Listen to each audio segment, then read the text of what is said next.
Hello friends, বনাঞ্চল বাংলা চ্যানেলে আমি আপনাদের স্বাগত জানাচ্ছি নতুন একটা কবিতা নিয়ে, যার নাম প্রিয় সত্য। যদি আপনাদের ভালো লাগে তবে লাইক, শেয়ার এবং কমেন্ট করবেন। আর যারা আমার চ্যানেলকে সাবস্ক্রাইব করেননি তারা দয়া করে সাবস্ক্রাইব করবেন। শুরু করছি আজকের কবিতা। অক্ষরবৃত্ত ছন্দে লেখা প্রিয় সত্য। একদা আছিল রাজা এক নেত্রহীন, চিত্রকলা প্রেমী ছিল দেখিয়া সুদিন। প্রচারিল রাজ্যময় করিবে অঙ্কন যেবা রাজনের ছবি, পাইবে রতন বহু পুরস্কার রূপে সহস্তে রাজার।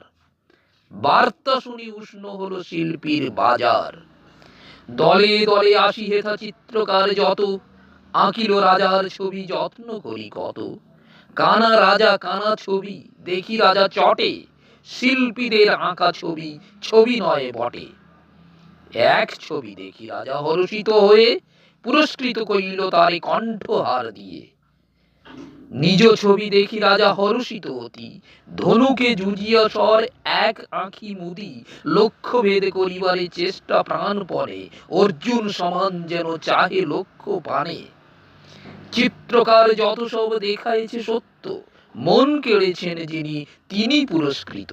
সদা প্রিয় সত্য কভু হয় না অপ্রিয়, বলার ধরন হয় অপ্রিয় বা প্রিয়। সদা সত্য কথা বলো মুখে মধু মেখে, ক্ষতিকর মিথ্যা কভু নাহি আনো মুখে। সত্যবাদী নাহি কভু দিব্যি করে বলে, দিব্যি ছাড়া মিথ্যুকের মুখ নাহি চলে।